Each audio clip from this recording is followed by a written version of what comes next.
데살로니가 전서의 말씀을 보시도록 하겠습니다. 데살로니가 전서와 후서는 매우 짧은 서신입니다. 바울이 쓴 것이고요.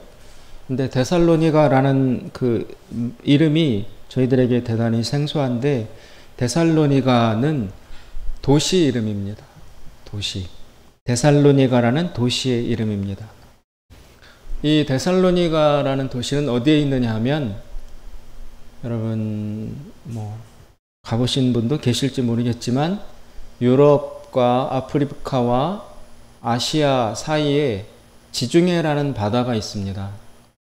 오른쪽으로는 터키와 관련된 아시아가 있고, 이 위쪽으로는 그리스, 로마, 그리고 그 위쪽의 유럽이 있고, 아래쪽으로는 아프리카, 북아프리카가 있습니다. 그래서 땅지자 가운데 중자를 써서 땅 가운데 있는 바다라고 해서 지중해라고 합니다. 이 데살로니가는 유럽의 남쪽의 그리스 반도에 위치합니다. 이 그리스 반도는 지금으로 치면 알바니아 이런 나라들이 있는 곳이고, 옛날로 치면 마케도니아 왕국이라고 하는 데가 바로 여기입니다. 마케도니아 출신의 알렉산더가 세계를 정복하지요. 그리고 그리스, 우리나라도 이렇게 삐죽 나온 걸 반도라고 하잖아요. 그리스 반도가 있고, 옆쪽에는 로마, 또 장화처럼 생긴 로마 반도가 있습니다. 오른쪽에는 터키라는 아시아가 있습니다. 그 그리스 반도 중간쯤에 데살로니가라는 도시는 위치하는 곳이고, 이 이름이 대단히 아름다운데, 제가 기억이 정확한지 모르겠지만 알렉산더 대왕의 누이 동생인가 이름이 데살로니가였어요. 이 도시가 너무 아름다워서 도시에다가 자신의 누이 동생의 이름을 붙여줌으로써 이 도시 이름이 데살로니가가 되었다는 그런 이야기가 전해지고 있습니다. 이 데살로니가 전서는 그 데살로니가에 세워진 초대교회에 보내는 바울의 두 편지 중에 첫 번째 편지를 의미합니다. 그래서 데살로니가 전서입니다. 그럼 데살로니가 교회가 어떻게 처음 세워지게 되었는지를 조금 알아야 오늘 본문 말씀을 이해할 수가 있습니다. 바울이 터키가 속해 있는 소아시아 지역에서 열심히 복음을 전했습니다. 그래서 이쪽 저쪽 다 다니며 복음을 전하는데 자꾸 길이 막히는 거예요. 전도의 문이 막히고 길이 막히고. 그래서 고민하고 있던 중에 어느 날 바울이 환상을 봅니다. 꿈을 꾸던지 환상을 보았는데, 그 환상 속에서 어떤 장면이 보였냐면, 바울은 지금 소아시아라는 육지, 이쪽 편 육지에서 이 안에서 복음을 전하고 교회를 개척하려고 몸부림을 치고 있는데 자꾸 길이 막혀요. 그런데 그 환상 가운데 어떤 일이 일어나냐면, 이 지역, 이 육지가 아니라 바다 건너 저쪽에 있는 마케도니아라는 지역, 아까 그리스 반도 쪽에서 사는 어떤 한 사람이 환상 속에 서서 바울을 향하여 손짓을 하면서 이리로 건너와서 우리를 도와달라 라고 외치는 장면을 바울이 환상 중에 봅니다. 그래서 바울이 그 환상을 계기로 하여 이쪽 소아시아 지역에서만 복음을 전하고자 했던 바울의 그 고정관념이 깨집니다. 아, 나는 여기가 내가 복음을 전할 그 전체라고 생각을 했는데, 하나님께서는 여기가 아니라 저 바다 건너서 그리스 반도 마케도니아 지역으로 가서 거기에서 복음을 전하여 교회를 개척하라고 하시는구나. 그러면서 자신의 뜻을 접고 하나님의 비전이 거기에 있음을 깨닫고, 바울을 개인적으로 인간적으로는 한 번도 생각해 보지 못했을 바다를 건너서 그리스 쪽에 마케도니아 쪽에 복음을 전하겠다는 새로운 비전과 전망을 획득합니다. 그래서 그것을 계기로 하여 아시아 쪽은 일단 접고 바울이 바다를 건너서 마케도니아 지역으로 건너갑니다. 바울은 생각해 보지 못했던 지역입니다. 그래서 그쪽으로 건너가서 그 복음을 전하고 교회를 개척할 곳을 찾다가 맨 처음 들어간 도시가 빌립보입니다. 빌립보서라고 또 있죠. 빌립보에서 그 포목 장수, 옷감 장수인 루디아라는 여자를 만나서 그 가정을 중심으로 빌립보 교회를 개척합니다. 그러다가 어떤 그 점을 잘 쳐주는 소녀가 있었어요. 그 소녀가 기가 막히게 점을 잘 쳐주는데 또 그 소녀 뒤에 이 소녀의 점치는 능력을 사용하여 돈을 버는 주인이 있었어요. 앵벌이처럼. 그런데 바울이 그 소녀를 고쳐줘요. 그 점치는 능력이 바로 귀신에서 나오는 능력이었기 때문에 바울이 그 점치는 소녀에게서 귀신을 내어 쫓아줌으로써 그 소녀를 치유해 줍니다. 그러니까 점치는 능력이 중단됐어요. 그 사태에 직면한 그 소녀의 앵벌이의 주인이 막 화를 낸 거예요. 자기 돈벌이가 중단됐으니까. 그래서 바울을 고발해가지고 바울 일행이 빌립보 도시의 감옥에 갇힙니다. 그 빌립보 감옥에서 바울이 밤에 찬송을 부르죠.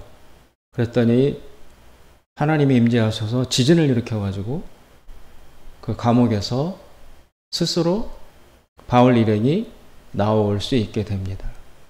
그리고 그 빌립보를 떠나서 두 번째로 도착한 마케도니아 그리스 반도 지역의 두 번째 교회 개척지가 바로 오늘 본문에 나오는 데살로니가라는 도시였던 것입니다. 이 데살로니가에서 바울은 사도행전 16장에 보면 약 3주 동안 그 데살로니가 지역에 있는 유대인 회당에 들어가서 하나님의 말씀 복음을 전했다라고 나옵니다. 회당에 들어가서 한 3주 동안, 세 일회 동안. 그런데 이 데살로니가라는 지역에는 일찍이 유대인들이 많이 진출해 있어서 유대인들의 권세가 대단히 강한 도시였어요.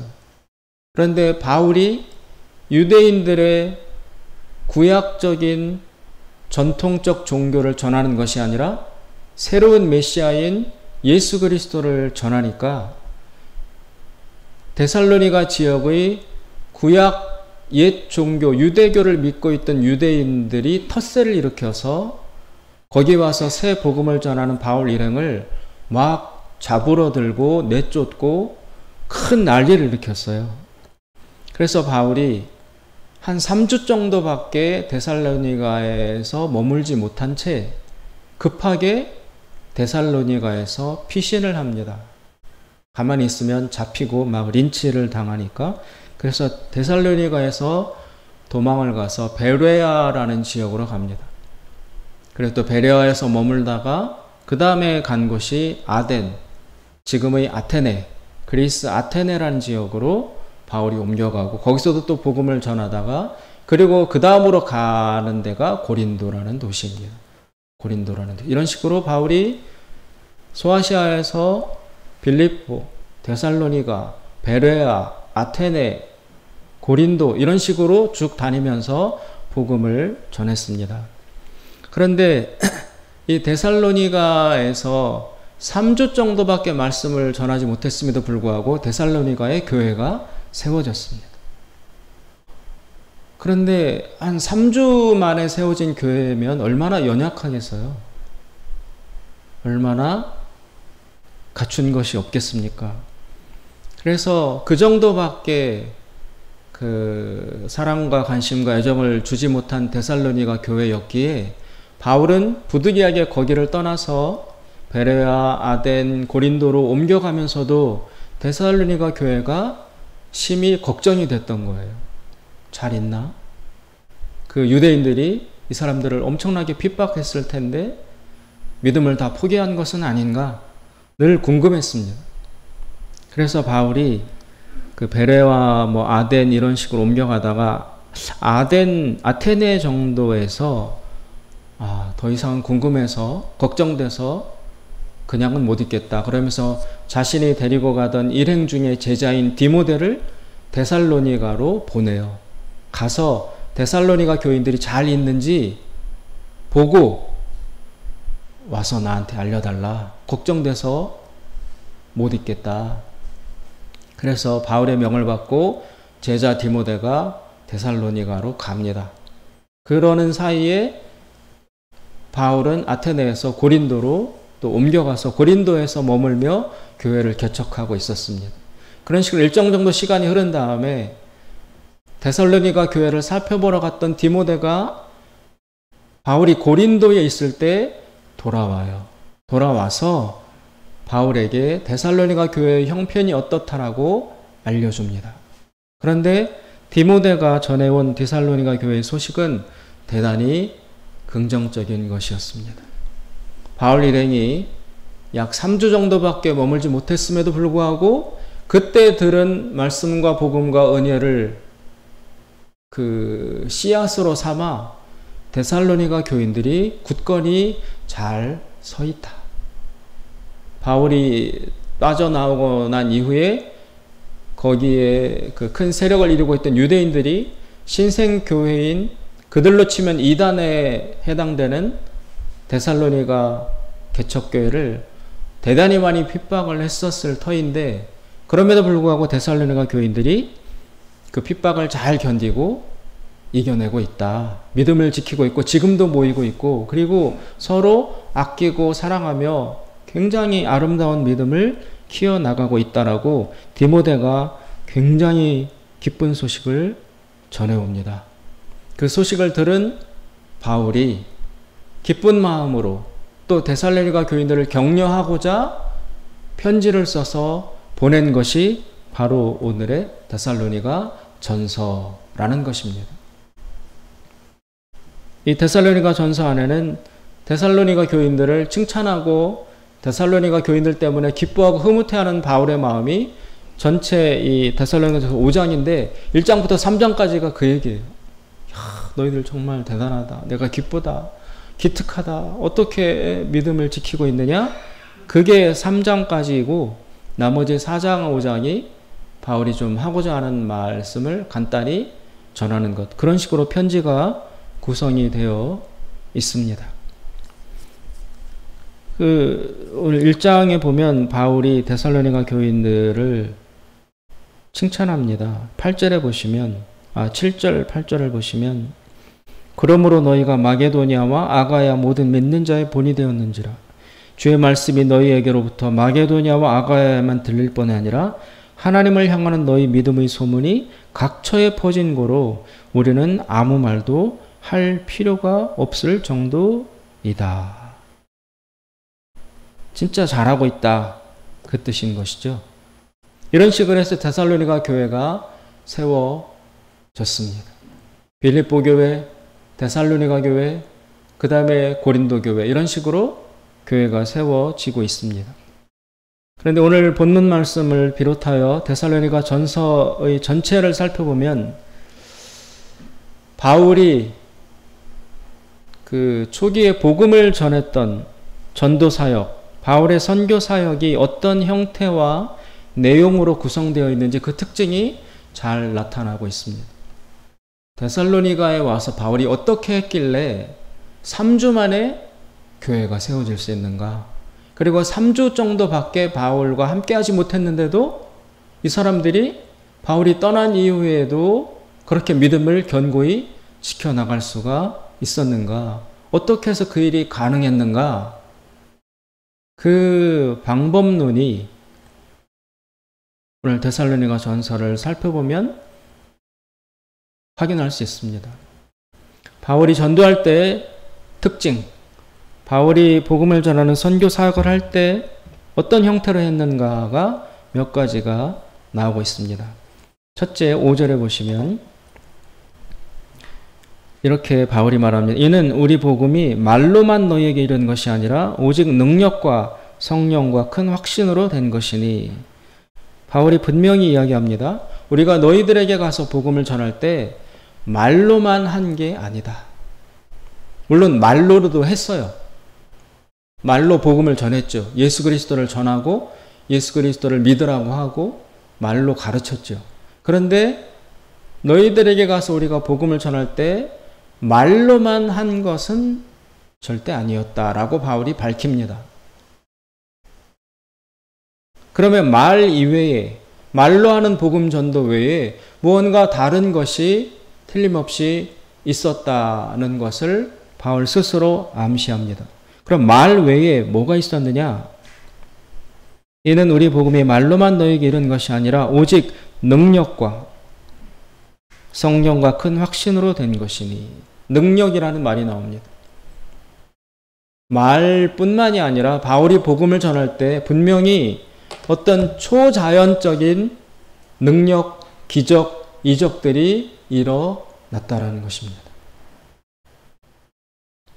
말로만 한 게 아니라 바울이 복음 전할 때 틀림없이 귀신이 떠나가든지 질병이 고쳐지든지 무언가 자연적인 영역을 넘어서는 초자연적인 능력이 나타났다라는 것입니다. 그래서 사람들이 깜짝 놀라고 압도당할 수밖에 없는 일이 일어났다. 능력이 임했다. 그 다음에 6절로 넘어가면 6절에 또 너희는 많은 환난 가운데서 성령의 기쁨으로 도를 받아 우리와 주를 본받은 자가 되었으니 여기 성령이란 말이 나옵니다. 성령의 기쁨. 성령은 두 가지로 역사하십니다. 첫째는 내면적으로 조용하게 성품과 인격으로 사랑, 자비, 온유, 화평, 인내, 겸손, 절제 이런 식으로 그리스도 예수를 닮아가는 인격의 변화로 나타나기도 하고 두 번째는 은사로 나타납니다. 은사. 이것 역시 초자연적인 일들입니다. 성령이 임하면 방언이 터집니다. 인간의 언어가 아닌 사람의 일상적인 언어가 아닌 제3의 언어로 말하는 일이 일어납니다. 그리고 그 중에는 외국어로 말하는 방언도 있습니다. 그러니까 손 얹고 기도하고 안수했더니 그 사람이 전혀 새로운 말을 한다. 이것도 그들에게 아주 센세이셔널한 일이었을 거예요. 그 다음에 방언뿐만이 아니라 그 방언은 들으면 무슨 말인지 몰라요. 그런데 또 어떤 사람이 공동체에 같이 있던 사람 중에 한 명이 일어나서 저 사람의 방언의 뜻은 무엇이다라고 해석을 해주는 은사가 임합니다. 저 사람이 지금 한 말의 뜻은 이것이다 라고 번역을 해주는 방언 통역의 은사를 받은 사람이 일어납니다. 그 외에도 예언의 영이 임하는 사람이 있어요. 예언. 그래서 일반 사람들로서는 알 수 없는 일을, 미래의 일을, 또 그 사람과 관련된 비밀스러운 일을, 과거의 일을, 그 사람 혼자만 아는 일을 아무런 정보도 없이 하나님이 알려주심으로써 알게 되는 예언의 역사가 일어날 수 있습니다. 또 지식의 은사, 지혜의 은사, 성령의 은사가 많아요. 그런 식의 초자연적인 성령의 능력들이, 은사들이 사람들 가운데 나타났다라는 것입니다. 다음 세 번째, 바울이 복음을 전한 것의 중요한 요소는 바로 예수님의 임박한 재림이라는 요소입니다. 10절에 보시면 또 죽은 자들 가운데서 다시 살리신 그의 아들이 하늘로부터 강림하심을 기다린다고 말하니 이는 장래 노하심에서 우리를 건지시는 예수 신이라. 바울은 예수님이 부활하시고 승천하신 예수님이 다시 오신다. 다시 돌아오신다라는 재림 신앙을 가르쳤어요. 전파했어요. 그런데 여기에 중요한 단서가 있습니다. 그 예수님의 재림이 임박했다. 굉장히 가깝다.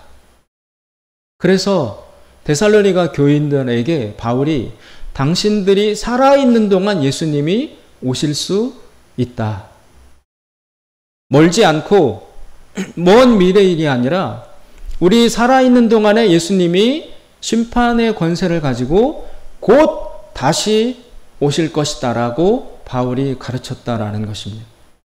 그래서 이 요소들을 모아보면 첫째, 바울이 데살로니가 사람들을 모아놓고 말로 예수님을 전했어요.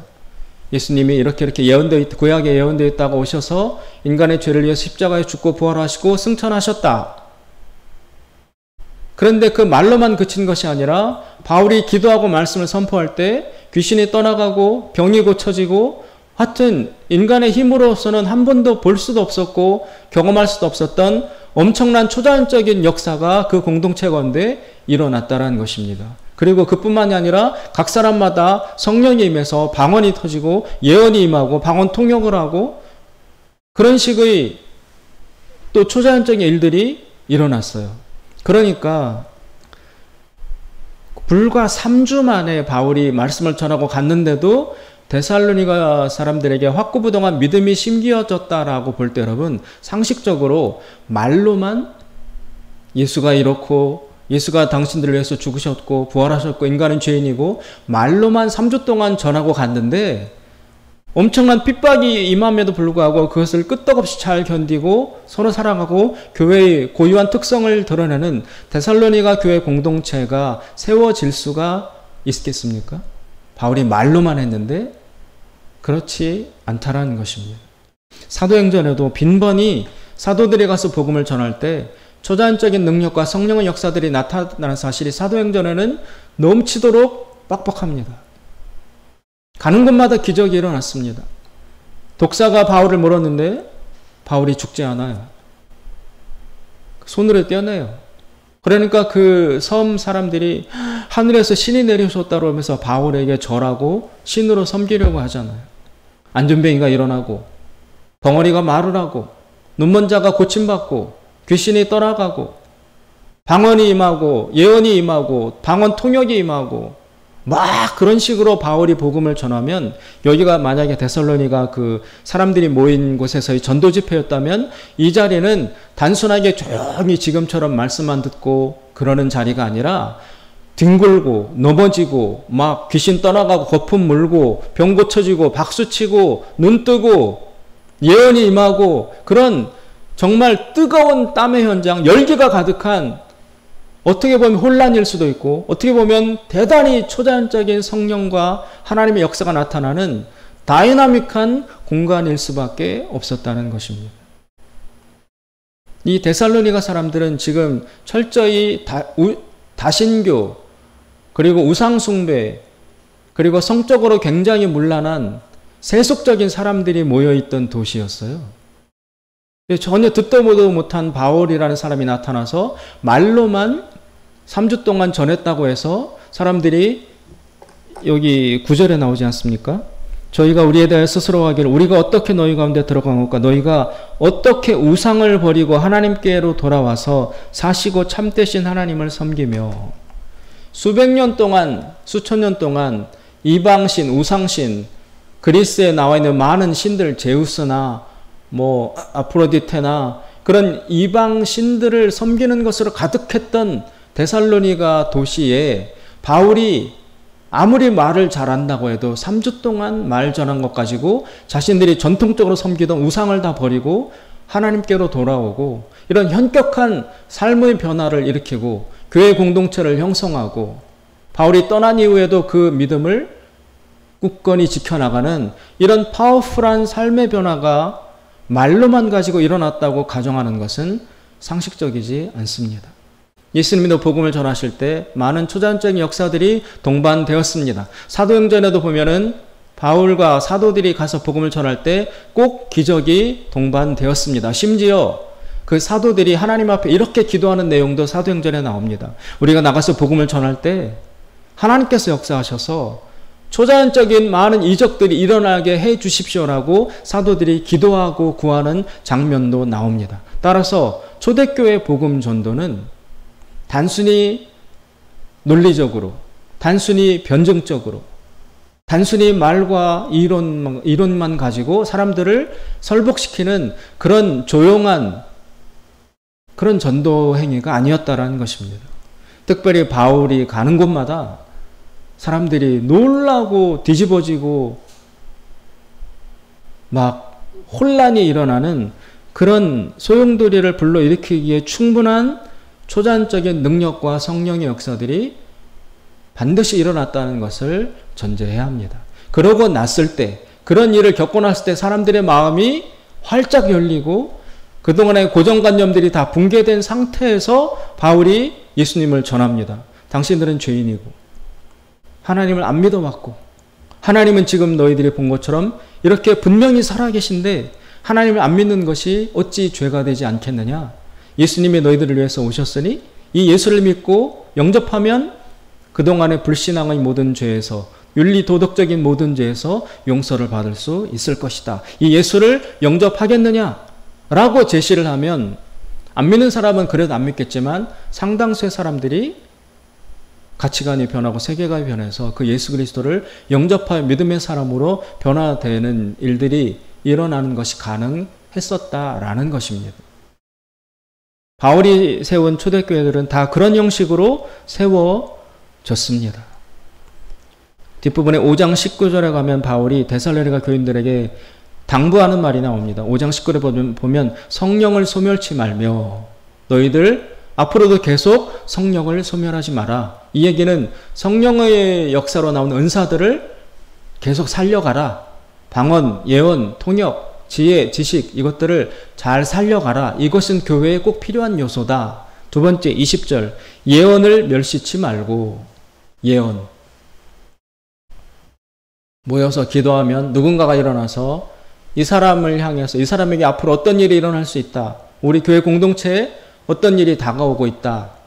이런 식의 예언, 그런 것들을 우습게 여기지 말고 계속 살려나가라라고 바울이 권면하는 것을 볼 수 있습니다. 따라서 데살로니가 교회가 세워질 수 있었던 데는 분명히 굉장히 능력과 성령의 역사가 큰 기초와 주춧돌이 되었다는 것을 알 수 있습니다. 그것에 근거하여 듣고 받아들인 말씀을 가지고 이 사람들이 180도 그리스도인으로 전환될 수 있었던 것입니다. 그리고 그 힘으로 믿음을 지켜나갈 수 있었던 것입니다. 그러나 그 중에서도 오늘 본문과 관련하여 굉장히 강조되어야 할 것, 빠뜨려 놓을 수 없는 요소가 있다면 그것은 바로 바울이 전한 임박한 재림 신앙이었습니다. 재림이 아주 임박했다. 정말 코앞에 다가와 있다. 그게 오늘 내일일 수도 있다. 정확한 시간은 측정할 수 없으나 오늘 내일 예수님이 밤에 오실 수도 있다. 어쨌든 여기 우리가 살아있는 동안 예수님은 오셔서 모든 것을 평정하시고 하나님의 나라 새로운 역사를 시작할 것이다. 이것을 바울이 확고부동하게 전했다라는 것입니다. 좀 전에 말씀드린 것처럼 바울로 말미암아 일어난 엄청난 초자연적인 역사를 체험하고 그리고 그 모든 역사의 주인이 세상의 통치자가 예수님이라는 사실을 믿음으로 받아들인 자들에게 이 예수님이 승천하셔서 하나님 보좌의 우편에 앉아 계신 것으로 그치는 것이 아니라 이 예수님이 왕권을 가지고 심판의 권세를 가지고 곧 이 나라에 다시 찾아오신다. 그러면 너희들은 어떻게 살아야 되겠느냐? 이렇게 말을 했을 때 듣는 사람들은 모두가 다 새로운 가치관의 전환이 일어날 수밖에 없었습니다. 여러분, 우리도 한번 가정해 봅시다. 예수님이 다음 달 9월 1일 날 확실하게 진짜 100% 확실하게 예수님이 9월 1일 날 오신다. 그걸 여러분 사실로 받아들여 본다고 전제하십시오. 그러면 지금부터 남아있는 우리의 8월 남은 기간은 여전하겠습니까? 바뀌겠습니까? 9월 1일 날 예수님이 재림하세요. 와서 다 바꿔요. 하나님 나라가 임하고 세상 것은 없어져요. 그게 사실이라면 농사 계속 지으러 나가시겠어요? 땀 흘려서? 남은 기간 동안? 왜? 예수님 재림 오시면 다 그거 물거품이 돼요. 새 것이 와요. 학교 나갈까요? 아, 예수님 오시는데 내일 모레면 며칠 다음 주면 직장 나갈까요? 나갈 필요 없죠. 다 달라지는데, 완전히 새로워지는데, 바울이 예수님이 재림이 임박했다라고 전했을 때, 이때 데살로니가 교인은 그것을 사실로 받아들였습니다. 사실로, 실제 사실로. 그리고 데살로니가 교인 이전에 바울이 실제 사실로 믿었어요. 바울이 그 믿음을 가지고 산 사람이에요. 그래서 바울은 결혼도 안 했어요. 그래서 바울은 내가 옛날에 쌓았던 명예와 지식, 지위 이런 것들을 다 예수님 믿고 난 뒤에 배설물로 똥처럼 여긴다. 그래서 바울은 고생을 사서했고 자기 위해서 뭐 쌓아놓거나 벌거나 명예나 이런 것들을 하나도 추구하지 않았어요. 다 내려놓고 혁명적으로 산 사람이에요. 그럼 바울은 그게 왜 가능했을까? 바울 스스로가 예수님이 내가 살아있는 동안 오셔서 재평정을 하신다는 것을 진정한 사실로 믿었기 때문에 뭐 심고 가꾸고 벌고 결혼하고 이게 바울에게는 다 무의미 했던 것입니다. 바울이 정말 그것을 자기가 확고부동하게 실제로 믿었기 때문에 바울의 삶이 일반 사람들과 다를 수 있었던 거예요. 그 바울이 확신을 가지고 여러 초잔치 이적을 보여준 후에 예수님을 전하고 그 예수님이 곧 다시 오신다라고 그 공동체에 전했을 때 그 사람들이 그것을 실제로 받아들였을 때 이 사람들에게도 폭풍 같은 삶의 변화가 일어난 거예요. 아, 예수님 다시 오신다. 그럼 난 어떻게 살아야 되지? 그러면서 다 정리하기 시작했어요. 그동안 욕망과 욕심과 세상적인 계산으로 추구하고 쌓아놓고 계획했던 것들을 다 재편성했어요. 아, 예수님 다시 오시는데 달리 생각해야지 그럼. 목숨 걸 거 없잖아. 예수님 오시면 다 새로워질 텐데. 그러니까 우상으로부터 떠나는 일, 재산과 재물과 자기 것을 팔아서 교회 공동체에 내어놓고 가난한 자를 섬기는 일, 이런 일들이 그런 전제와 패러다임 속에서였으니까 가능했던 것입니다. 그걸 가지고 예수님이 와서 심판하신다니까. 예수님 오실 때도 여전히 큰 재산을 떵떵거리고 가지고 있으면서 가난한 사람 안 도운 상태에서 예수님이 오시면 그때 나는 엄청 심판받겠구나. 그런 두려움에 의해서라도 자신의 것을 내려놓고 예수님 오셨을 때 상받고 칭찬받기 위해서 선행을 행하기도 했다라는 것입니다. 따라서 바울의 복음 전도 사역의 큰 기둥 4가지. 초자연적인 능력, 성령의 역사, 바울의 말로 전하는 복음, 그리고 4번째 강력한 임박한 재림신앙. 이 4가지 틀 속에서 바울이 복음을 전하는 대상자들에게서 혁명적이고 폭발적인 삶의 변화가 일어날 수 있었다라는 것입니다. 지금도 잔재가 남아있지만 여러분 예전에 1991년 또 2000년 1900년대 말엽에 시한부 종말론자들이 우리나라에 많았던 거 아시죠? 뭐 다미선교회 뭐 이장님 뭐 많았잖아요. 그 시한부 종말론자에 빠진 사람들이 왜 그렇게 가출해서 집에 안 돌아오고 학교도 그만두고 직장도 그만두고 가족과 인연도 끊고 자기 재산 다 팔아서 교회에다 바치고 거기 모여서 매일 밤에 철야하고 기도하고 그게 왜 가능했던지 아세요? 예수님이 오신다니까. 91년 몇 월 며칠 날 예수님이 진짜로 오신다라는 걸 진짜로 믿었으니까 그러면 이렇게 살면 안 되겠네. 바꿔야지. 거기 오시는 예수님에게 맞춰서 내 삶을 준비를 해야지. 사실로 받아들이면 사실적인 변화가 일어날 수밖에 없습니다. 마치 데살로니가 교인들에게 일어났던 일이 그 시한부 종말론자들에게 일어났던 일과 사실은 대단히 유사합니다. 바울이 진짜 그렇게 전했어요.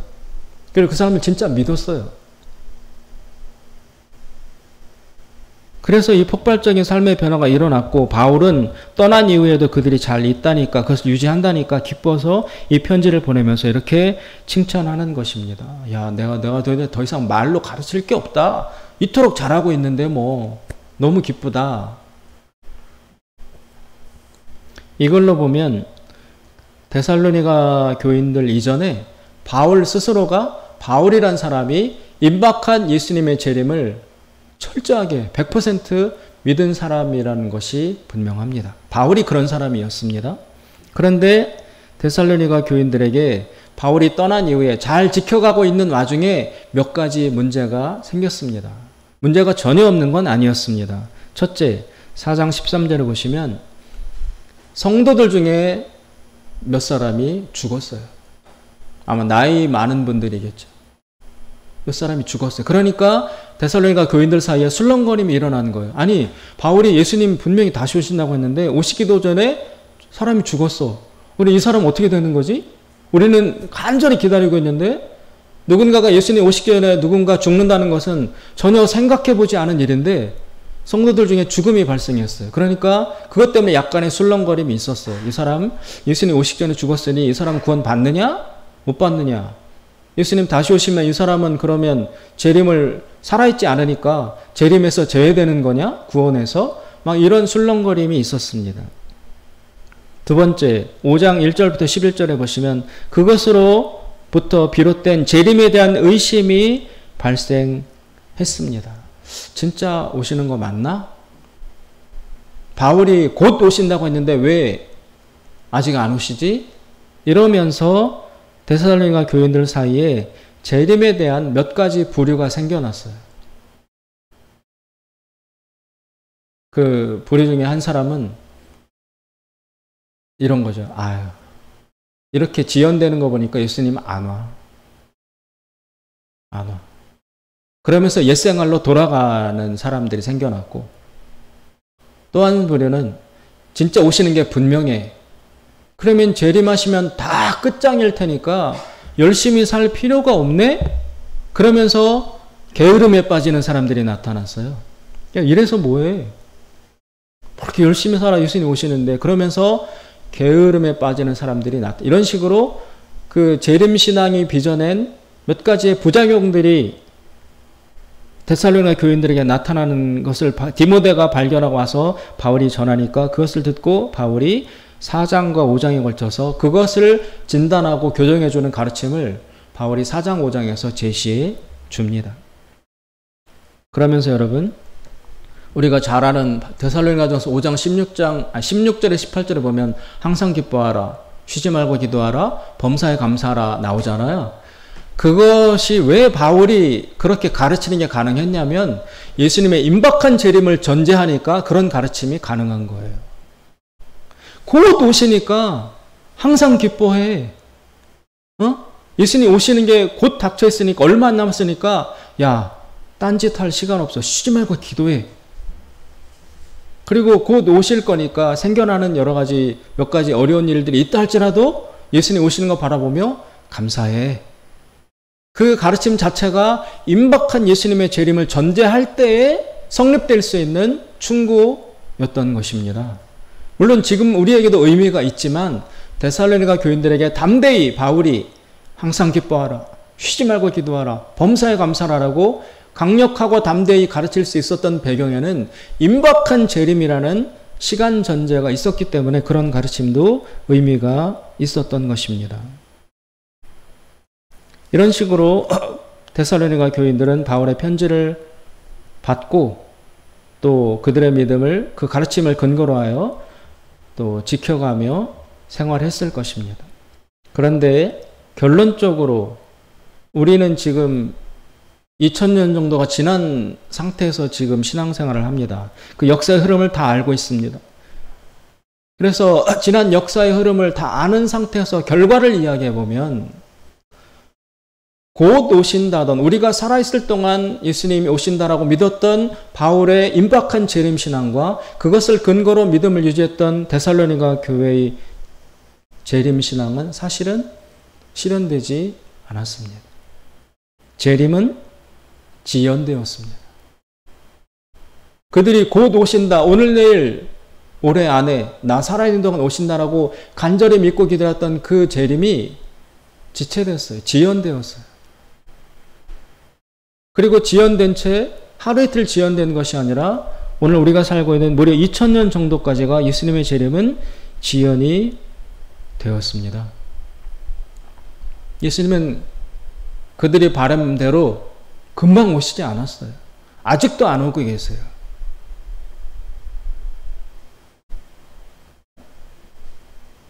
그러면 데살로니가 교회는 어떻게 되었을까? 아마도 흐지부지 되고 지리멸렬하고 사분오열되고 흩어지고 흥분해서 깨어나서 옛생활로 돌아가기도 하고 환멸에 사로잡히기도 하고 그리고 옛날에 좋았지, 성령 뜨겁고 기적 일어나고 바울이 와서 복음 전할 때 되게 좋았지, 엄청났지라고 추억에 사로잡히면서 노인들만 남아있는 교회가 되었던지 골수 신자들만 남아있는 그런 교회가 되었을 가능성이 대단히 높습니다. 그렇다면 여러분, 바울이 잘못 알았던 것인가요? 만약 바울이 잘못 알았다면 그럼 하나님이 바울을 속이신 건가? 내가 곧 갈 거야 라고 바울에게 철석같이 약속해 놓으셨지만 그런 하나님의 약속을 지키시지 않으신 것인가? 바울이 하나님에게 속은 건가? 그렇다면 하나님은 도대체 왜 이렇게 하셨을까? 곧 오겠다. 성경에도 복음서와 이 사도행전과 바울 서신에 보면 예수님 스스로가 내가 너희들 살아있을 동안 내가 다시 오는 것을 볼 자도 있으리라 이렇게 말씀하신 적도 있어요. 그러니 바울이 예수님이 진짜 곧 다시 오신다라는 걸 믿었다는 그 믿음이 잘못된 게 아닙니다. 예수님이 그런 요소를 분명히 제시하셨어요. 그런데 결과적으로 재림은 지연이 되었습니다. 이것을 어떻게 우리가 해석을 해야 될지가 데살로니가 전서가 주는 요점입니다. 재림은 지연되었습니다. 따라서 재림이라는 기초 위에 모든 것을 구축하고 있었던 초대교회의 열정과 능력은 거의가 붕괴되었고 그저 평범한 일상만 다시 남게 되었을 것입니다. 그렇다면 기독교 신앙이란 무엇인가? 바울은 하나님에게 속은 것인가? 그 질문 앞에 설 때 기독교 신앙은 무엇인가를 질문해 볼 수밖에 없습니다. 하나님은 왜 이렇게 하셨을까? 첫째, 그 재림이 지연됨으로써 오늘 우리들에게까지 복음이 전달될 수 있었습니다. 베드로가 그렇게 이야기합니다. 베드로서에 보면은 어떤 사람들이 야 예수님 오신다고 하는데 왜 이렇게 안 오셔? 의심하는 사람들을 향해서 베드로가 이렇게 이야기하죠. 예수님의 재림이 지연되는 것은 한 사람이라도 더 구원하시려는 하나님의 사랑과 자비 때문에 그러하다. 그리고 하나님 입장에서 볼 때는 너희들은 하루하루가 절박하겠지만 하나님 편에서 보면은 하루가 천년 같고 천년이 하루 같다. 베드로가 그 장면에서 그 말을 합니다. 하나님의 시간관과 너희들의 시간관은 다르다. 따라서 재림이 지연되는 중요한 한 가지 이유가 있다면 바로 복음이 더 확장되기 위해서입니다. 바울이 알고 있던 세계는 지중해가 전부였어요. 거기가 세상의 전부인 줄 알고 바울이 고린도, 로마, 스페인까지 전하면 땅끝까지니까 그러면 예수님이 다시 오실 거야 라는 세계관 위에 바울은 목숨을 바친 거예요. 그런데 실상을 보면 그 지중해 쪽에만 인류가 있는 것이 아니라 아메리카, 아프리카, 아시아 복음을 들어야 될 진짜 땅끝이 훨씬 더 많았잖아요. 바울의 지식의 제한으로 말미암아 바울이 약간 오류를 일으켰다고 볼 수 있고 어쨌든 재림이 지연됨으로써 오늘 우리들에게까지 복음이 전파될 수 있었습니다. 그래도 우리도 구원받을 수 있었습니다. 첫째 그것이고 둘째는 기독교 신앙이란 무엇인가? 기독교는 일시적인 불처럼 일어나는 것인가? 한때 모든 것을 태울 것처럼 불타올랐다가 죄만 남기고 검게 변한, 그래서 아무것도 변화시키지 못하고 오히려 일상의 방해자와 일상의 지체자로 남게 되는 것이 기독교 신앙인가? 그런 질문을 할 수밖에 없습니다. 그러나 여러분, 데살로니가 교회는 시대로 없어졌을지는 몰라도, 그래서 기독교 신앙, 하나님을 믿는 신앙이 거기서 완전히 끝났습니까? 거기서 기독교는 소멸되었나요? 그렇지 않죠. 아직도 살아서 역사하고 있어요. 우리를 믿게 했을 뿐만이 아니라 지금도 저쪽 아프리카나 수많은 지역에서 선교사들이 복음을 전하고 오늘도 교회가 세워지고 있고 믿는 자들이 늘어나고 있습니다. 그러면 교회는 가는 곳마다 확 불처럼 일어났다가 거기는 또 죄만 남기고 딴 데 가서 불처럼 일어났다가 죄만 남기고 이런 식으로 처음에 온 사람들에게만 매력이 있는 게 기독교인가? 그렇지 않죠. 이 죄만 남은 것, 데살로니가처럼 강력한 재림 신앙이 있었으나 그냥 이루어지지 않고 지나간 그 자리에서도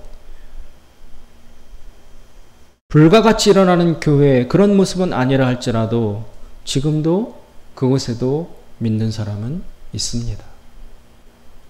따라서 성령의 불과 같은 역사가 없어도, 초자연적인 이적이 없어도, 임박한 재림의 가능성이 없어도, 감정적인 흥분이 없어도, 현실적인 이익이 없어도 하나님이 진리이심을 믿는 믿음을 붙들고 예수님 다시 오실 것임을 믿으며 그 진리에 근거하여 살아나가는 힘, 그것을 오늘도 그리스도인들 사이에 나타내고 있다라는 것입니다.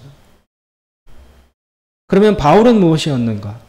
바울은 자신의 생명까지 바치며 복음을 전했는데 그가 바라던 대로 예수님은 오시지 않았습니다. 그렇다면 바울은 무엇이었는가? 속았는가? 그렇지 않습니다. 바울은 씨앗이었습니다. 씨앗. 바울은 자신이 하나님 나라에 있어서의 복음 전하는 것에 전부다라고 생각했을지 모르지만, 그러나 하나님 나라에 있어서 바울은 초기에 심어지는 씨앗이었던 것입니다. 바울은 열매가 아니었습니다. 바울은 열매가 아니었습니다. 그는 불타오름을 전파했지만 그 불이 꺼지고 난 재만 남은 자리에서 교회의 싹이 올라왔습니다. 그것이 하나님의 나라를 겨자나무처럼 지금도 자라게 하고 있습니다. 겨자씨는 아주 작습니다. 이 씨가 나무가 되어 자라는 과정을 아무도 보지 못합니다. 그러나 겨자씨는 어느새 새들이 와서 깃들일 수 있을 정도의 큰 나무가 되는 것처럼 바울이 처음 심었던 복음의 씨앗은 사람들이 모르는 가운데 지금도 자라고 성장하고 나무를 이루어 하나님의 나라를, 예수님의 진정한 재림이 있을 때 믿음을 지킨 자들이 다 나타나는 그 하나님의 나라를 지금도 이루어가고 있는 것입니다. 바울은 씨앗이었습니다. 열매가 아니었습니다. 따라서 기독교 신앙의 진정성은 그런 성령의 은사, 초자연적인 능력, 곧 임박할 예수님에 대한 강력한 기다림, 이런 것들로 인한 혁명적인 삶의 변화, 거기에도 있지만 언제나 우리가 늘 일상을 매일 기적만 체험하며 그런 식으로 살아갈 수 없잖아요. 언젠가 그런 것도 사라지고 난 이 평범한 일상 속에서 하나님 말씀으로부터 야, 이 말씀은 정말 진리야. 이 말씀을 보니 하나님은 정말 살아계셔. 그 조용한 성령의 역사, 조용한 성령의 음성, 예수님 살아가신 삶을 돌아볼 때 이분은 하나님의 아들이실 수밖에 없구나. 진리일 수밖에 없구나. 이런 조용한 그러나 분명한 진리 위에 서서 오늘도 제자리에 서서 자신의 삶을 조용히 하나님께 드리며 헌신하는 빛과 소금과 같은 이름도 없고 빛도 없이 숨겨져 있는 하나님의 남은 자들, 이들 속에 기독교 신앙은 지금도 살아서 역사하고 있다는 것입니다. 1980년에 미국의 워싱턴주의 세인트 헬렌스라는 산이 여러분 지진이 5.1도 지진이 일어나면서 확 화산 폭발을 일으켰어요. 그래서 제가 막 지상 58km까지 올라가고 엄청난 주변에 그 영향을 끼쳤어요. 그 세인트 헬렌스 녹아내린 용암 때문에 다 제로 변했어요. 나무들이 다 타서 죽고 짐승들도 다 죽었어요. 그래서 그 세인트 헬렌스 산이 그렇게 화산재로 뒤덮이고 난 이후에 학자들이 이 세인트 헬렌스 산이 어떻게 회복될 수 있을까? 산들이 토양은 녹아버리고 두터운 재를 외투처럼 뒤집어 쓴 바위만 남아 있었습니다. 산림청 학자들은 얼마나 오랜 세월이 흘러야 거기서 생명체가 자랄 수 있을지 살펴보았습니다. 그렇게 늘 관찰하던 어느 날 폐허 속의 땅 속에서 야생화, 잔디, 양치류 같은 초기 식물들이 자라나고 있는 모습을 발견했습니다. 그런데 가서 보니까 그 잿더미 속에서 풀들이, 잔디나 이런 것들이 자라있는 그 모습을 보니까 그 풀들이, 재 속에서 풀들이 자라있는 그 모양, 이루고 있는 그 모양을 보니까 기묘한 거예요. 잘 살펴보니까 그 모양이 고라니 모양이었어요. 또 어느 쪽에 가니까 토끼 모양의 자리를 만들면서 풀들이 자라있었어요. 또 어느 쪽에 가니까 들소, 어떤 자리에는 곰, 이런 식의 동물들의 형태를 띠면서 풀들이 자라있는 것을 발견했습니다. 깊이 조사를 해보니 화산재가 녹으면서 그 열기에 짐승들이 죽었어요. 근데 죽고 난 시체에서 내려온 부유물, 영양물, 유기물들을 자원으로 하여 잿더미를 피한 그 자리에서 풀들이, 새 생명들이 솟아올랐던 것입니다. 그것들을 시작으로 숲이 다시 생겨나기 시작했어요. 여러분, 잿더미 속에서, 죽은 시체에서 생명이 살아났습니다. 바울의 이 강력한 뜨겁던 예수님 재림신앙, 그것이 헛되었던 것일까요? 바울이 속았던 것일까요? 아니죠. 그가 그토록 그 믿음을 가지고 심었기 때문에, 그 자체가 씨앗으로 산화했기 때문에 거기로부터 오늘 이 시간 이 평범한 일상들을 견디고 살아나가는 우리들의 믿음이 꽃 피어질 수 있었던 것입니다. 바울은 씨앗이었고 오늘 우리가 열매입니다. 기독교 신앙의 진정한 생명은 여기에 있는 것입니다. 기적이 없어도, 보이는 것이 없어도, 들리는 것이 없어도, 찬송가에 이 귀에 아무 소리 안 들리고 이 눈에 아무것 보이지 않아도 믿음만을 가지고서 늘 걸으며 걸어가리. 그 찬송 저 어릴 때 대단히 싫어했는데 그게 믿음이라는 것을 지금은 너무 많이 깊이 느끼고 있습니다. 사랑하는 여러분, 기적이 없다고, 예수님 오셔서 달라진 것이 없다고, 능력이 안 일어난다고, 교회는 이제 시들어간다고 탄식하고 낙심할 때가 아닙니다. 교회의 진정한 힘, 그리스도 예수를 믿는 자들의 진정한 생명은 바로 이 평범한 때 속에서 여전히 믿음을 지키며 사랑과 은혜와 섬김으로 살아가는 바로 우리들을 위해서 다시 새 생명을 얻을 수 있을 것입니다. 기도하겠습니다. 자비로우신 하나님 아버지,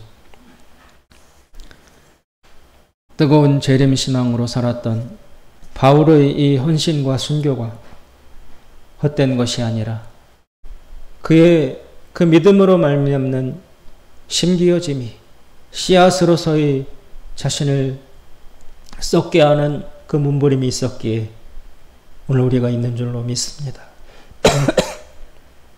하나님, 큰 변화가 일어나지 않는 한국 기독교 현실을 보며 우리가 낙심하지 않도록 지켜 주시옵소서.